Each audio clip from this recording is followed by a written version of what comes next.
को बात अब संभल हिंसा की करेंगे। दरअसल संभल हिंसा को लेकर साठा गैंग के गुर्गे ने जो खुलासा किया है उससे हर किसी के होश फाख्ता हो गए और अब इस मामले में एसआईटी ने भी अपनी चार्जशीट दाखिल कर दी है। करीब 3000 पन्नों की चार्जशीट क्या कुछ कह रही है और कैसे साठा गैंग ने विष्णु शंकर जैन की हत्या की साजिश रच डाली, इस रिपोर्ट में विस्तार से आपको बताएंगे।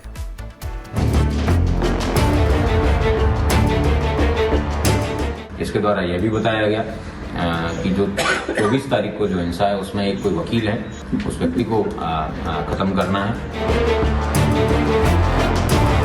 संभल हिंसा को लेकर अब तक कई सनसनीखेज खुलासे हो चुके हैं, लेकिन अब इस मामले में जो कनेक्शन सामने आया उसे जानने के बाद आप यकीनन दंग रह जाएंगे। दरअसल यूपी पुलिस ने हिंसा मामले में शारिक साठा गैंग के गुर्गे को गिरफ्तार किया और उसने पूछताछ में अब तक का सबसे बड़ा खुलासा किया।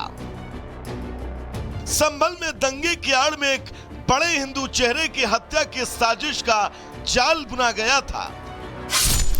गुलाम ने बताया कि वो शारिक साठा गैंग के लिए हथियारों की तस्करी का काम करता है। पिछले काफी समय से हथियारों की तस्करी का धंधा कम हो गया था।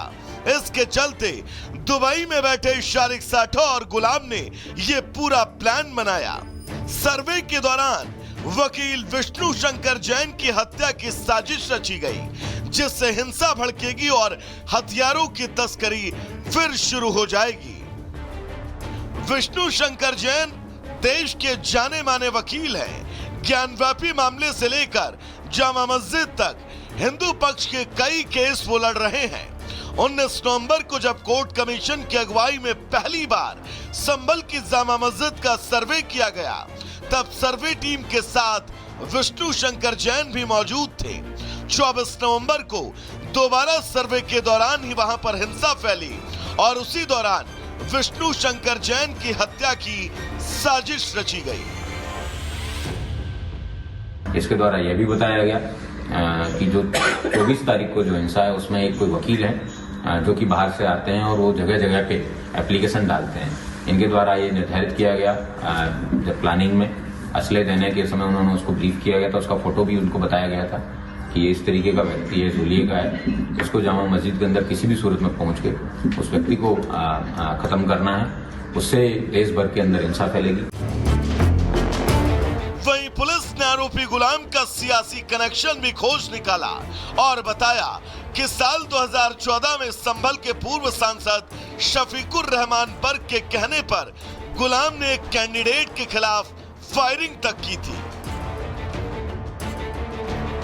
वर्ष 2014 में यहाँ से शफीकुर रहमान बर्क नाम के व्यक्ति हैं जो इस दुनिया में नहीं है अभी। इन्होंने समाजवादी पार्टी से चुनाव लड़ रहे थे। एक अन्य राजनेता जो मुस्लिम बिरादरी के ही हैं, वो किसी अन्य को सपोर्ट कर रहे थे। उसी बात को कसीदगी को रखते हुए इन्होंने तत्कालीन जो कैंडिडेट थे उनके कहने पे सोहेल इकबाल नामक व्यक्ति के ऊपर इन्होंने अंधाधुंध फायरिंग की थी, जिसमें 121/2014 एक अभियोग पंजीकृत किया गया था। अब एक ओर जहां ये चौंकाने वाले खुलासे हुए, तो वहीं दूसरी ओर हिंसा मामले को लेकर अब एसआईटी भी एक्शन मोड में है।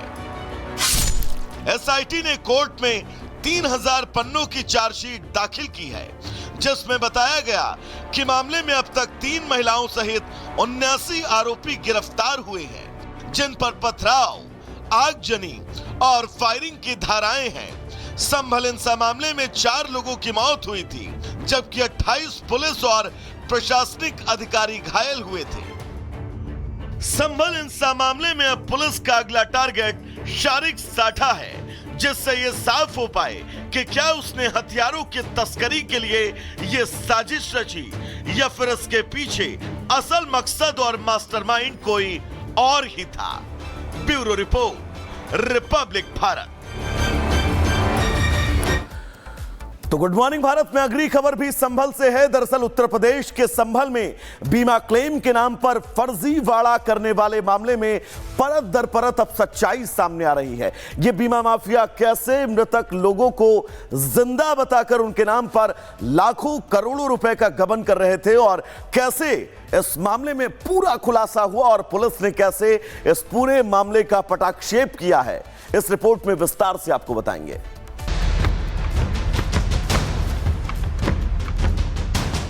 संभल पुलिस ने बीमा पॉलिसी के नाम पर चल रहे बड़े फर्जीवाड़े का पर्दाफाश किया है और बीमा क्लेम के नाम पर करोड़ों रुपए हड़पने वाले गैंग के 6 गुर्गों को धर दबोचा है, जिसके बाद यह खुलासा हुआ कि इस बीमा माफिया गैंग का जाल एक दो नहीं बल्कि 12 राज्यों में फैला हुआ है।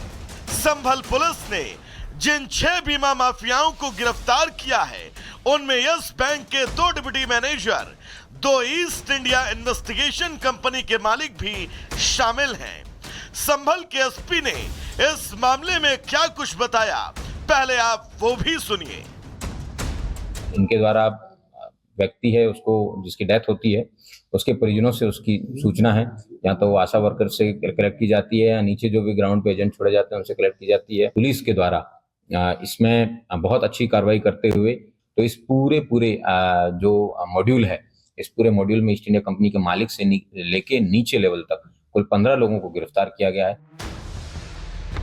तो सुना आपने, अब आइए आपको बताते हैं कि आखिर इस पूरे फर्जीवाड़े को अंजाम कैसे दिया गया। दरअसल ये लोग मृत लोगों का बीमा करके धोखाधड़ी करते थे। प्रधानमंत्री जीवन ज्योति बीमा योजना के तहत 2 लाख का बीमा कराते थे। मृत व्यक्ति के परिवार को सरकारी योजना का फायदा दिलाने के नाम पर पूरी जानकारी लेते थे। इसके बाद परिवार को बताए बगैर बैंक में उसके नाम से अकाउंट खोलते थे।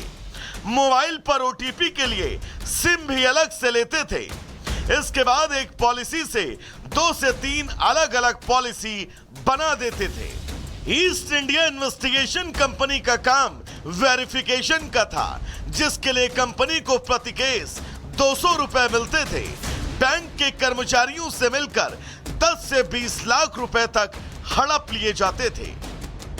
ये बीमा माफिया गैंग कई सालों से इस धंधे को अंजाम दे रहे थे और अब तक करोड़ों रुपए का फर्जीवाड़ा कर चुके थे।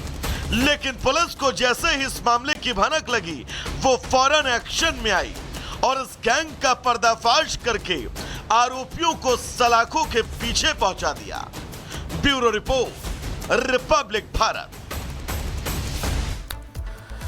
दर्शकों, रमजान की शुरुआत में अभी 1 हफ्ते से ज्यादा का वक्त बचा है, लेकिन रमजान के महीने में जल्दी कार्य से मुक्ति की मांग को लेकर दक्षिण के कई राज्यों में अब होड़ सी मच गई है। कुछ राज्यों ने तो रियायत भी दे दी है, जबकि कुछ राज्यों में ऐसी मांग अब बहुत जोर पकड़ने लगी है। कौन सा राज्य ऐसा है जिसने अब इस मांग को बल दिया है, इस रिपोर्ट में आपको दिखाते हैं।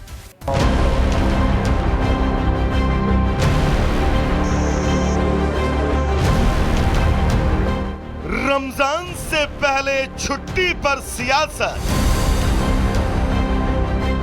जल्दी छुट्टी मिलेगी तो वोट मिलेंगे। मुसलमानों के पवित्र महीने रमजान की शुरुआत होने वाली है, लेकिन रमजान की शुरुआत से पहले ही रमजान के महीने में मुस्लिम समुदाय के लोगों को इफ्तारी की आड़ में काम से जल्दी छुट्टी की हिमायत कर रहे कुछ दल, जो लगातार इस मामले में भी अपनी सियासत चमकाने से बाज नहीं आ रहे। पहले तेलंगाना, फिर आंध्र प्रदेश, फिर महाराष्ट्र में एआईएमआईएम की मांग और अब यही मांग कर्नाटक प्रदेश कांग्रेस कमेटी के उपाध्यक्ष की तरफ से अब की गई है। केपीसी के प्रदेश उपाध्यक्ष ने तो बाकायदा मुख्यमंत्री को चिट्ठी लिखकर इस जल्दी छुट्टी के कारणों की संदर्भ सहित व्याख्या ही कर डाली। इस चिट्ठी में मांग की गई है कि मुस्लिम सरकारी कर्मचारियों को शाम 4 बजे तक ड्यूटी से मुक्त किया जाए। मुस्लिम समुदाय द्वारा रखे जाने वाले रोजे के कारण रियायत की मांग की गई। तेलंगाना जैसी नीति लागू करने की अपील, जहां ऐसी सुविधा प्रदान की जा रही है। अब इस अनुरोध पर सरकार की क्या प्रतिक्रिया होगी, इसका इंतजार करना होगा। खैर, रमजान पर जल्दी छुट्टी की हिमायत करने वाले बुद्धिजीवियों से ये सवाल है कि क्या कभी इन्होंने हिंदू त्योहारों पर किसी भी तरह की रियायत की आवाज उठाई? कभी कहा है कि मां दुर्गा के 9 दिनों के उपवास पर हिंदू समुदाय से ताल्लुक रखने वालों पर भी कुछ रियायत की जाए? लेकिन कहते हैं ना कि राजनीति में आपकी मंशा पर हमेशा संदेह की तलवार लटकती रहती है। तो ऐसे में वोटरों के तुष्टीकरण की खातिर उनके समुदाय के लिए लोक लुभावन मांगे करने वाले